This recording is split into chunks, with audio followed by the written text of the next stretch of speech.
발표를 시작하겠습니다. 올해 경제가 많이 어려웠고요. 사실 뭐 올해 경제가 어려운 건 어려운 거고 이제 사람들의 많은 관심은 올해보다는 내년으로 이어지는 것 같습니다. 내년에 한국 경제 그리고 한국 경제에 영향을 미치는 대외 경제 여건 변화가 어떤 식으로 전개가 될지 살펴보는 시간을 갖도록 하겠습니다. 왼쪽에 이제 보는 그림은요, 최근에 이제 주요 국가들, 뭐 선진국, 신흥국을 포함해서 그 확진자 수가 늘어나는 모습인데, 기울기가 유독 좀 급하게 올라가는 국가들이 있습니다. 미국하고 유럽이죠. 예. 뭐 브라질이나 그 다음에 이런 국가들은 이제 남반구 쪽이고, 사실 뭐 계속 누적 확진자 수가 증가는 하고 있지만, 기울기가 그렇게 생각보다는 최근에 좀 완화되는 모습이고요. 우려되는 거는 어떻게 보면은 이제 세계 경제를 이끌고 있는 핵심이라고 할 수 있는 유럽과 미국의 확진자 수가 늘어나고 있어서 그게 또 이제 세계 경제 내년에 방향성을 상당히 좀 안 좋은 쪽으로 가지고 가지 않을까 그런 우려가 되고요. IMF가 이제 세계 경제 전망을 내놓는데요. 1년에 4번 정도. 근데 우리가 이제 보통 관심을 가지는 게 4월 전망하고 10월 전망인데 4월 달에 발표된 올해 4월 달에 발표된 세계 경제 전망 보고서의 제목은 대규모 봉쇄입니다. 그러니까 상당히 좀 우울했죠. 예, 내수라든가 그다음에 주요 국가들의 경제가 상당히 어려웠다는 것을 우리가 제목을 통해서 알 수 있고요. 그런데 10월에 이제 발표된 보고서의 제목은 길고 어렵지만 상승, 회복. 예. 좀 전망이 그래도 좀 4월의 전망보다는 제목이 좀 긍정적으로 바뀌었다는 게 그나마 좀 나은 요인인데 그래서 올해 이제 전체적으로 보면 세계 경제 성장률이 한 마이너스 4%, 내년에는 플러스 5% 정도로 아마 반등을 할 걸로 대부분 예상하고 있고, 이거는 뭐 IMF뿐만 아니고 주요 국내 기관들도 다 이런 식으로 예상을 하고 있어서 내년도 세계 경제는 좋아지는 건가? 플러스 5%. 코로나19가 있기 전에 세계 경제 성장률이 대략 한 3% 초중반 정도 됐는데 그거보다 내년에 플러스 5%니까 좋아지는 건가? 숫자상으로는 좋아지는데 우리가 이제 항상 과거 글로벌 금융위기나 외환위기 때 그리고 오일쇼 끝에 세계 경제 성장률을 보면 충격을 받은 해는 크게 성장률이 떨어졌고요. 바로 그 다음 해가 이제 반등을 합니다. 그러니까 기술적 효과일 뿐이지 플러스 5라는 숫자에 우리가 너무 세계 경제가 좋아진다 이렇게 말하기는 어렵다고 생각이 됩니다. 최근에 이제 신규 확진자 수인데요. 유럽하고 미국은 거꾸로 가고 있습니다. 사실 올 봄에 좀 많이 늘었다가 여름을 거쳐서 조금 완화되는 모습이었는데 기울기라고 하죠. 그러니까 확진자 수가 너무 빠르게 최근에 증가하고 있어서 이게 이제 OECD 표현대로는 이제 더블 히트라고 합니다. 올 봄에 했던 거는 싱글 히트라고 하고 지금 이제 다시 겨울 대유행을 위해 더블 히트 시나리오라고 하는데 이거를 좀 비관적으로 보시는 분들은 그게 내년 봄까지 이어진다. 그러면 세계 경제는 회복이 상당히 지연될 거고 우리가 IMF 그때 IMF 보고서가 플러스 5%라고 얘기를 했는데 그거보다는 더 낮은 수준의 성장률이 형성이 될 수도 있다라는 그런 시나리오도 가능한데 아직은 모릅니다. 예, 아직은 우리가 이제 올해도 12월 한 달이 남았고요. 또 내년으로 넘어가는 겨울의 상황을 봐야 되기 때문에 너무 우리가 비관적으로는 생각을 하면 안 된다 이렇게 생각이 됩니다. 자, 주요국들의 경제 상황을 좀 간단히 살펴보면은요.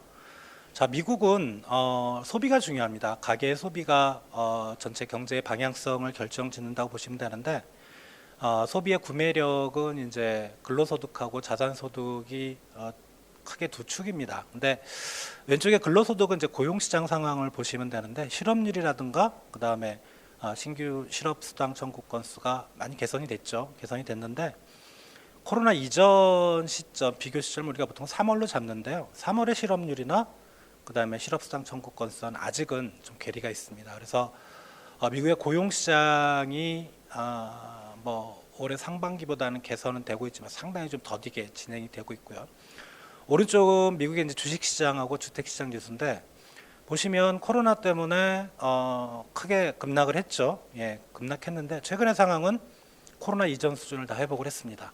그래서 자산시장 쪽에서는 우리가 글로벌 금융이 2008년, 2009년 때는 미국의 자산시장이 상당히 어려웠는데 지금 이제 그런 상황은 아닙니다. 다행히 이쪽은 괜찮고요. 그래서 아마 미국이 어느 정도 방역에 성공을 하고 고용시장이 회복이 되면 생각보다 좀 빠른 경제 회복세도 가능하다. 이렇게 개인적으로는 판단이 됩니다. 미국의 경제 성장률인데요. 분기별 경제 성장률인데 뭐 연간으로야 뭐 IMF의 세계 경제 성장률 전망처럼 뭐 올해 많이 빠졌다가 마이너스 나왔다가 내년에 플러스가 되는데 주의할 거는 이제 왼쪽 그림입니다. 왼쪽에 보시면 이제 분기별 경제 성장률 전망치인데 저희 건 아니고 뭐 주요 이제 투자 기관들의 전망치 평균을 저희들이 내본 건데요.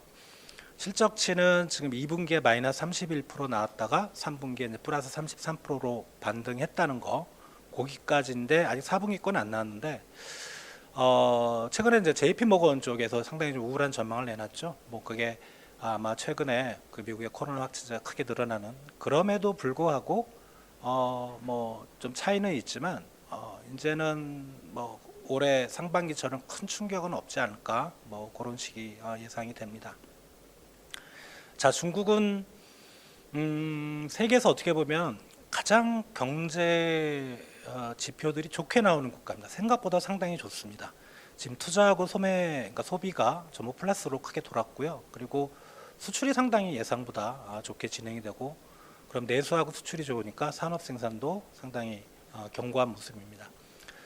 중국은 올해 1분기가, 아까 미국은 2분기가 가장 경제가 나쁜 상황이었는데 중국은 올해 1분기가, 왜냐하면 이제 코로나 확진이 좀 먼저 시작을 했죠. 정년 동기 대비로 마이너스 6.8%에서 2분기와 3분기에 다 플러스로 돌았고요. 이게 이제 상당히 계속 높아질 겁니다. 분기 성장률 보시면. 근데 내년 1분기가 이제 플러스 18%로 해놨는데 요거는 중국 지표들이 대부분 이제 전년 동기 대비 기준으로 잡기 때문에 내년 1분기 성장률은 뭐 최소한 두 자릿수 이상은 기록할 걸로 저희는 생각이 됩니다. 그래서 올해 대부분 국가들이 사실은 성장률이 마이너스인데 중국만큼은 올해 플러스 2% 정도로 방어를 할 수 있고 내년에는 플러스 8%로 상당히 높아질 걸로 예상이 됩니다. 자, 유로존은 좀 고만고만합니다. 다만 이제 얘네 지표가 상당히 좀 늦게 나옵니다. 회원국들이 많다 보니까 그걸 이제 총 모으는 그런 과정이 좀 걸려서 그런지 지표는 다른 나라들보다 좀 늦게 나와서 최근의 상황은 알 수가 없는데 아마 최근에 유럽 쪽에 특히 이제 독일이나 뭐 프랑스나 이런 주요 국가들의 확진자 수가 늘어나면서 일부 좀 봉쇄 조치를 강화하는 움직임이 있어서 아마 4분기 소비 지표는 좀 나쁘게 나오지 않을까 생각이 되고요. 상대적으로 뭐 미국이나 중국에 비해서 성장세가 견고한 모습은 아닙니다. 워낙 저성장 국가이기 때문에 뭐 플러스 성장은 나오겠지만 내년 걸 말씀을 드리는 겁니다. 올해는 뭐 큰 폭의 마이너스는 불가피한데 내년에 플러스 성장은 나오는데요. 다만 이제 이게 유럽 국가들이 대부분 이제 소비가 비중이 상당히 높고 그리고 이제 외국인 관광, 해외 관광 산업이 비중이 높아서 이렇게 해외여행이 차단되고 경제가 봉쇄되는 조치 뭐 이런 것들이 지속이 되면 유로존 성장세는 좀 다른 나라에 비해서 좀 많이 약할 걸로 생각이 됩니다. 자, 신흥국인데 뭐 흐름은 똑같습니다. 올해 다 거의 마이너스가 나오고 뭐 내년에 플러스가 나오는데요. 뭐 다만 이제 인도가 생각보다 올해 성장률이 너무 많이 떨어졌었습니다. 그러니까 우리가 연초에 인도 경제 성장률 올해 마이너스는 생각을 했는데 지금 상당히 좀 더 나빠질 걸로 예상이 되는데 뭐 다만 대부분 국가들이 내년에는 이제 반등을 할 걸로 생각이 되고요. 보시는 그림은 이제 주요 경제권들의 작년, 올해, 내년에 이제 경제 성장률 전망치를 보시고 계시고요. 자, 금융시장 쪽에서 우리가 좀 이제 바라봐야 되는 건데, 자, 미국은 기준금리, 그러니까 우리로 따지면 기준금리, 정책금리죠. 연방기금금리를 계속 올리다가 작년에 한 3번 정도 뭐 버블 불효로 잠깐 내렸었는데, 그 상태에서 우리가 이제 계속 금리를 동결할 걸로 예상을 했는데 올해 초에 이제 코로나 터지면서 다시 제로 금리로 복귀했습니다. 앞으로 어떻게 될 건가? 이게 이제 우리나라로 치면 이제 한국은행 금융통화위원회, 그러니까 정책금리를 결정하는 금융통화위원회인 미국의 이제 FMC 회의록의 자료인데요. 거기에 열 몇 분 정도 이제 그 사람들에게 이제 물어본 거죠. 미국의 금리가 어떻게 될 건가. 보시면 거의 뭐 2022년까지 더 크게 보면 2023년까지도 거의 다 제로 금리죠. 예. 그래서 당분간은 뭐 내년 상황만 놓고 보면 최소한 내년에는 미국이 금리를 올리지 못한다. 그렇다면 우리나라도 올리긴 어렵다. 예. 플러스 0.5%인데 내년 우리나라 금리를 미국 중앙은행이 금리를 안 올렸는데 우리나라 중앙은행이 금리를 올릴 수는 없다고 생각이 됩니다. 자, 환율은 올해 초에 이제 원달러 환율이 크게 올랐죠. 이거는 코로나 때문에 불확실성이 높아지고, 근데 이제 올해 하반기 들어서 좀 이상한 모습이 발견이 됐습니다. 물론 이제 그 전에도 원달러 환율이 뭐 1,150 근처로 좀 수렴을 하긴 했었는데,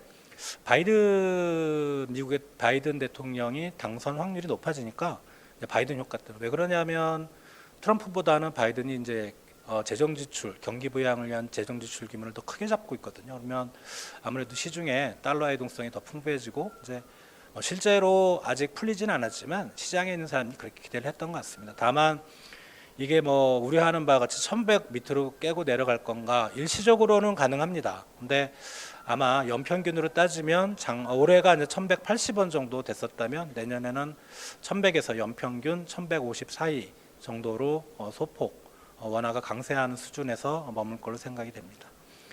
자, 유가입니다. 유가는 근본적으로 수요가, 원유에 대한 수요는 내년에도 코로나 이전 수준을 회복하기는 어려울 걸로 보입니다. 다만 이제 완만하게 수요는 올해보다는 내년이 좀 높아질 거고요. 그래서 유가는 올해 원유 가격이 올해 원유 가격보다 내년 원유 가격이 좀 높아지는, 다만 크게 높아지기는 어렵고요. 올해가 뭐 40달러대 배럴당 40달러대 초반이라면 내년에는 40달러대 중후반 정도로 예상이 됩니다. 자, 원자재 가격은 코로나가 한창 유행이었던 상반기에는 거의 다 원자재 가격이 떨어졌었는데요. 하반기 들어서부터 이제 올라갑니다. 그 이유는 달러화 공급이 많아졌고요. 그러니까 원자재 가격이라는 게 실물 대 달러와의 교환 비율이거든요. 그러니까 이런 상황, 그리고 내년에는 아무래도 세계 경제가 반등을 하다 보니까 수요가 좀 늘어나고, 그런 것 때문에 원자재 가격은 올해보다 내년이 조금 높은 수준에서 형성될 가능성이 높아 보입니다. 자, 이제 한국의 상황을 좀 살펴보실 텐데요.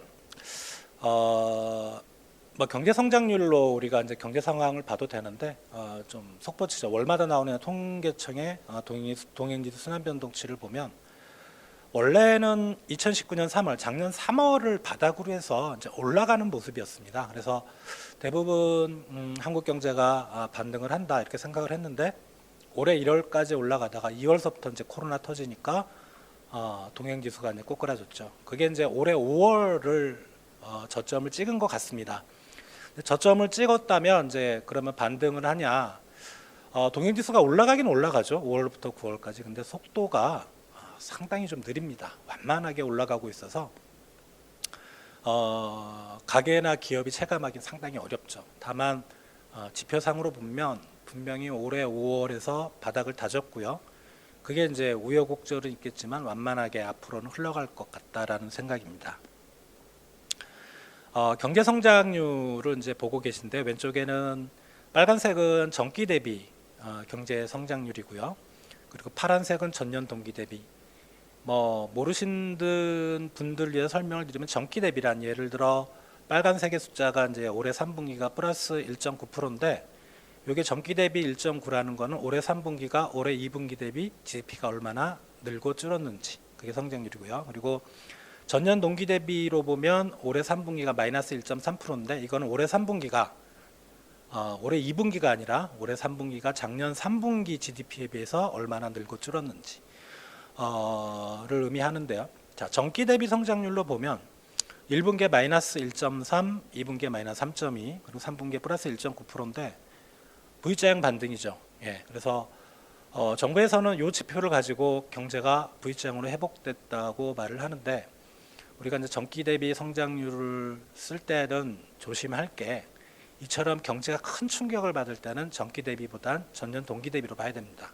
그래야지 흐름을 알 수 있고요. 자, 전년 동기 대비로 우리가 보시면 올해 1분기가 플러스 1.4, 그다음에 2분기가 마이너스 2.7, 3분기가 여전히 마이너스죠. 예, 전기 대비로는 플러스 1.9인데, 즉 전년 동기를 대비 경제 성장률로 보면 어떤 의미냐 하면, 코로나 때문에 한 100 정도의 충격을 받았다면 올해 3분기에 많아야 한 20에서 30 정도밖에 회복을 못했다는 거죠. 그러니까 나머지 70에서 80 정도는 아직도 우리가 GDP 손실이 발생하고 있다는 이제 그런 의미로 보시면 될 것 같습니다.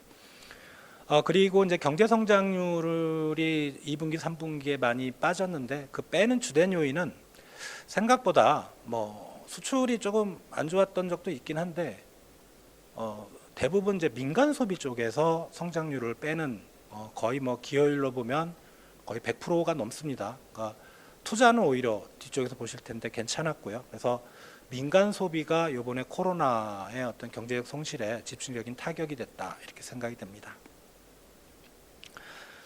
자, 이제 부문별로 뭐 소비, 그다음에 투자, 수출로 짤막하게 보시면, 자, 소비는 왼쪽 그림에 이제 뭐 전월비나 전년 동월비나, 아까 이제 경제 성장률에서 말씀드렸던 전기 대비나 전년 동기 대비 비슷한 의미인데, 올해 봄에 좀 플러스가 크게 나왔죠. 그러니까 지표들이 플러스가 나오면은 괜찮은 거고 마이너스가 나쁘면 나빠지는 건데, 이게 뭐 재난지원금 효과입니다. 아시겠지만, 근데 그 효과가 사라지고 나니까 소비가 조금 좀 둔화되는, 그리고 아직 10월 지표는 안 나왔는데 11월과 12월에 우리나라 소비 지표는 제가 추측한데 거리두기 단계도 높아졌고요. 그렇다면은 아마 조금은 좀 위축되는 모습을 보이지 않을까. 뭐 이게 길게는 내년 1월이나 2월까지도 갈 수 있고요. 그거는 좀 우리가 최근에 코로나 확진자 수 추이를 좀 지켜봐야 될 것 같습니다. 자, 소비를, 요거는 뭐 중요한 건 아닌데요. 업태별로 봤습니다. 업태라는 거는 그 소비재를 파는 상점의 분류죠. 자, 전체 소매 판매는 뭐 그럭저럭 뭐 플러스 마이너스 작게 나오는데, 백화점과 면세점을 보면 계속 마이너스죠. 뭐 그럴 수밖에 없겠죠. 면세점은 해외여행을 못 가는데 면세점을 이용할 수도 없고, 근데 오른쪽으로 눈길을 돌리시면 인터넷 쇼핑하고 홈쇼핑은 소매 판매 증가율이 상당히 높게 나옵니다. 이게 이제 소위 말하는 대체 소비죠. 우리가 매장에 직접 갈 수 없는 대신 이런 쪽으로 가서 좀 온라인으로 접속할 수 있는 온택트 소비는 계속 호조를 보이고 있다. 소비 전체로 보면 인터넷 홈쇼핑 합하면 한 20%대 초반, 예, 그 정도로 예상이 되는데, 5분의 1 정도의 소비는 좋은데 나머지 5분의 4 정도의 소비는 나쁘다, 이렇게 보십니다. 앞으로 소비는 어떻게 될 건가? 왼쪽에 이제 소비자 심리 지수죠. 물론 이제 심리 지수가 실물 지표를 완벽하게 선행하지 않습니다. 어떨 때는 엉뚱한 방향으로 이끌기도 하는데, 우리가 이론상으로 소비자들의 심리가 좋아지면 소비 지표가 좋아진다는 가정이라면 심리 지수는 다 올라가고 있습니다. 특히 이제 현재에 대한 소비 심리보다는 앞으로 경기가 좀 더 좋아질 거라는 소비 심리가 더 빠르게 올라가고 있죠. 그래서 이런 부분들이 소비자들의 어떤 심리를 반영을 하는 것 같고요. 뭐 이런 것만 근거를 하는 건 아닌데, 그렇게 본다면 올해 소비는 상당히 나쁠 겁니다. 연간으로는 민간 소비가, 국민 계정상 민간 소비가 마이너스 4%, 근데 내년에는 반등 내서 플러스 4%인데, 요거는 코로나가 이제 올 겨울과 내년 봄에 어떻게 될 건지 거기에 따라서 숫자가 좀 많이 차이는 날 수 있다고 생각이 됩니다. 투자는 좋습니다. 예, 생각보다 좋습니다. 올해 봄에는 반도체 때문에 투자가 좋았고요. 최근에도 투자들이 다 나쁘지 않습니다. 지표가, 예, 상당히 좋은 쪽으로 가고 있고, 특히 아까 이제 소비자 심리 지수가 있었는데 기업 경기 실사 지수, 즉 기업들의 체감 경기인데 아까 거보다 더 빠르게 올라갑니다. 아마도 저희들 생각인데요. 소비는 당장 앞으로 또는 현재의 소비에 그 소비자 심리가 영향을 미치지만, 기업들의 투자 심리는 올해나 내년을 보는 게 아닌 것 같아요. 보통 투자가 실행이 되고 펀딩을 하고 그다음에 공장을 짓고 하는 데는 최소 2, 3년의 시간은 걸리는 거죠. 그래서 그 기업들이 최근에 투자를 늘리겠다라고 마음을 먹은 거는 2, 3년 후의 시간으로 좀, 그 이상의 시간으로 좀 스팬을 길게 보고, 그때쯤이면 코로나가 좀 없어지고 세계 경제나 한국 경제가 좋아지지 않을까, 뭐 이런 합리적인 기대를 가지고 하는 걸로 생각이 되고요. 그래서 올해도 설비 투자는 저희들은 플러스 5% 정도, 내년에도 그 정도, 설비 투자는 앞으로 좀 계속 좋아지는 방향이지 않을까 생각이 됩니다. 건설 투자는 올해 상반기만 해도 뭐 그렇게 썩 좋아 보이진 않았는데, 보고 계신 건 건설 기성액인데, 근데 하반기 들어서 생각보다 뭐 한 8월 정도에 약간 위축은 있었는데 계속 흐름을 이어갑니다. 앞으로 건설 투자를 보는 건 건설 수주 왼쪽을 보셔야 되는데, 갑자기 증가율이 많이 뛰었죠. 공공이나 민간이나.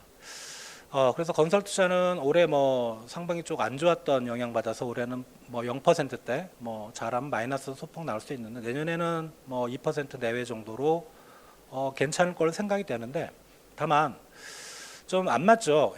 그 보시는 분들 이제 부동산 시장 규제가 강하게 들어가는데 건설 경기가 좋을까?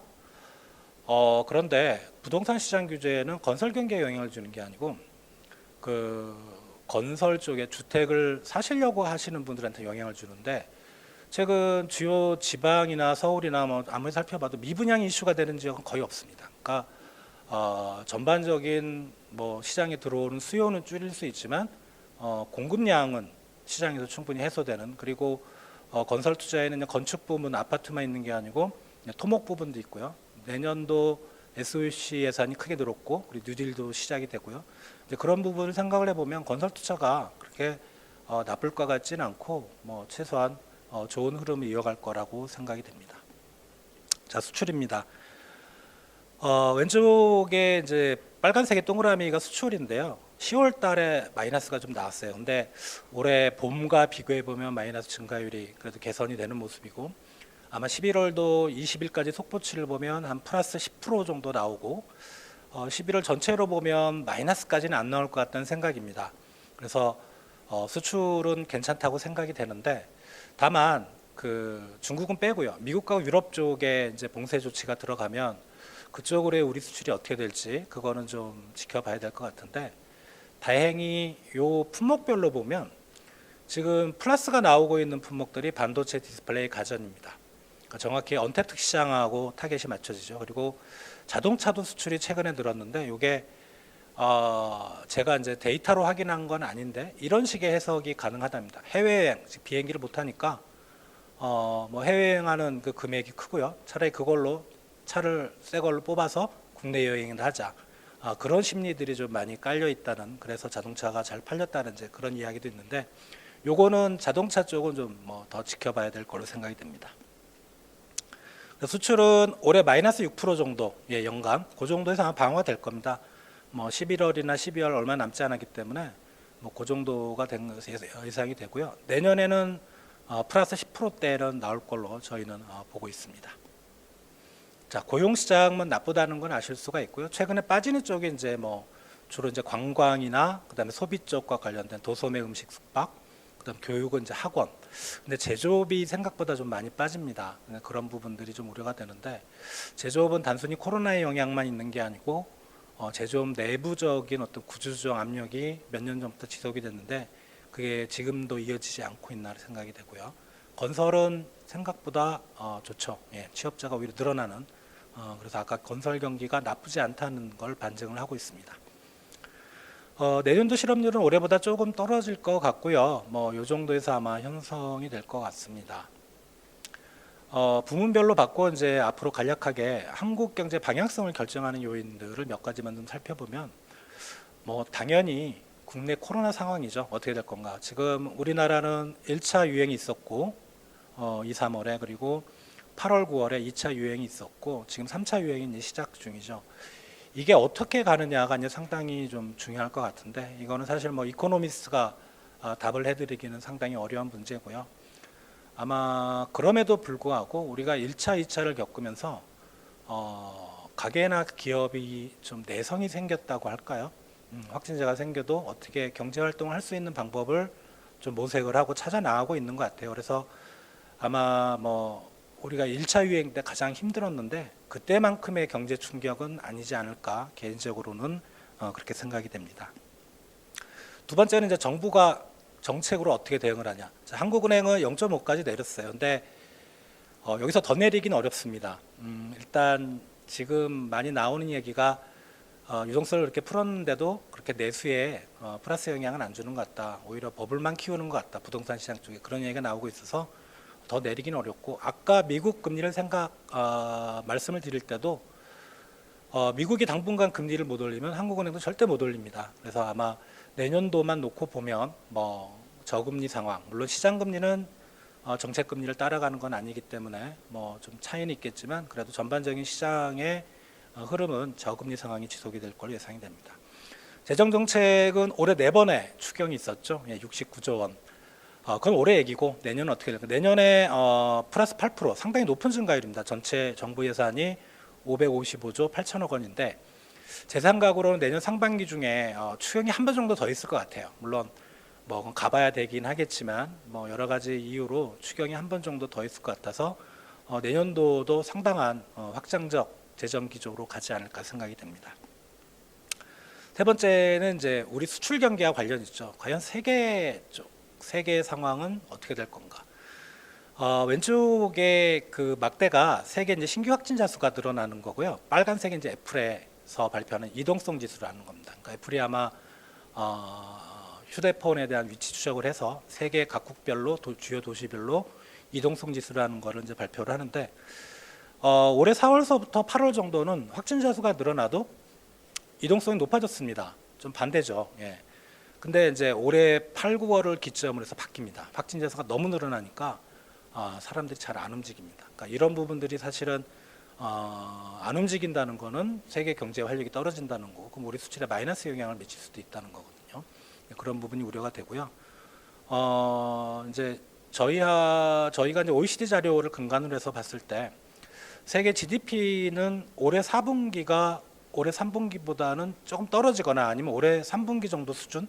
예, 왜냐하면 지금 더블히트가 그렇게 만만치 않은 것 같아요. 그러면은 그게 내년도 1분기까지는 좀 영향을 미칠 것 같은, 그래서 빨간색은 가장 안 좋은 시나리오를 그린 건데 빨간색과 그리고 검은색의 동그라미 그 사이 어디쯤으로 세계 경제가 방향성을 잡지 않을까 생각이 됩니다. 자, 중국 얘기인데요. 중국 우리 수출 비중이 상당히 높거든요. 우리 전체 수출에서 차지하는 비중이 1위인 국가가 중국인데 앞에서 이제 중국 경제를 설명을 드릴 때 괜찮다고 했죠. 예, 그래서 대중국 수출은 나쁠 것 같진 않아요. 그래서 요거는 좀 긍정적인 요인 생각이 되고요. 그리고 이제 바이드노믹스인데요. 바이든이 들어서면서 경제 정책이 거의 뭐 트럼프하고 180도로 바뀝니다. 다만 안 바뀌는 게 이제 재정하고 통화 정책입니다. 확장적이고 저금리 기조를 계속 유지하겠다. 이건 다행인데 통상 정책부터 이제 저는 우리나라 경제에 미치는 영향이 크지 않을까. 관세 전쟁과 기술 규제가 트럼프의 두 가지 핵심 축이었는데 일단은 기술 규제는 바이든도 유지를 할 것 같아요. 이어갈 것 같고. 다만 이제 관세 전쟁은 바이든이 상당히 좀 우려하는 부분이 있습니다. 그래서 중국에 대해서 관세를 통해서 뭔가 제재를 하겠다. 그래서 그 부분에 대해서는 상당히 바이든이 좀 부정적인 시각이 있는데, 다만 그게 내년도 2021년을 놓고 생각해 볼 때 미국이 갑자기 중국에 매겼던 관세를 내리겠다? 못 내리죠. 예. 실무진 간의 협상이 있어야 될 것 같고요. 그리고 중국이 뭔가 성의를 보여야 되기 때문에 미국과 중국 간의 관세가 이전 수준으로 복귀하는 데는 상당한 시간이 좀 필요합니다. 그리고 이전 수준으로 복귀하면 우리나라 수출에는 상당히 플러스 요인이 될 걸로 생각은 되는데 그 과정이 만만치 않을 걸로 예상이 됩니다. 에너지 산업 정책 쪽에서 한 가지 말씀을 드리면, 자, 바이든이 이제 공식적으로 거의 대통령이 됐는데요. 미국의 약 50개 주 정도에서 트럼프가 26개 주에서 공화당 빨간색이죠. 뭐라 그럴까 이겼는데, 예, 근데 선거인 단수에선 바이든이 이겼죠. 26개 주의 평균 득표율을 보면 트럼프와 바이든이 한 6대4 정도 됩니다. 근데 유독 거기 적어놓은 주들에 있어서는 한 7대3, 뭐 2배 정도 트럼프가 더 득표를 한 국가들이 있어요. 물론 뭐 농산물이 어떤 주의 주요 상품이거나 아니면 과거의 역사적으로 어떤 정치적인 역학관계가 영향을 미칠 수도 있지만 요 주들을 보면 되게 이제 화석연료의 산지입니다. 그러니까 이거를 설명드린 이유가 미국 내 화석연료, 석유화학 산업, 예를 들면 상당한 위기의식을 갖고 있는 것 같아요. 바이든이 파리 기후변화 협약도 다시 가입하겠다고 했고 또 청정에너지 쪽 비중을 높이겠다고 했을 때 이게 이제 글로벌 표준으로 만약에 확산이 된다면 유럽과 죽이 맞아서 그럼 우리나라 석유화학 산업은 상당히 위기지 않을까 생각이 됩니다. 향후 경기 방향성은 세 가지를 저희가 그렸는데요. 일단 V자형은 가능성 제로입니다. 그리고 L자형은 가능성이 남아 있습니다. 이거는 이제 미국과 유럽 쪽에 확진자가 어떻게 될 건가에 달려 있고요. 아마 근데 가능성이 70% 80% 정도 되는 게 이제 완만한 회복, 떨어지는 속도보다는 올라가는 속도가 느린 이런 쪽으로 갈 것 같고 코로나 이전 수준으로 경제 규모가 회복이 되려면은 최소한 빨라야 내년 4분기 아니면은 뭐 2022년 정도로 예상이 됩니다. 올해 경제 성장률은 시나리오를 이제 두 개를 그려봤는데요.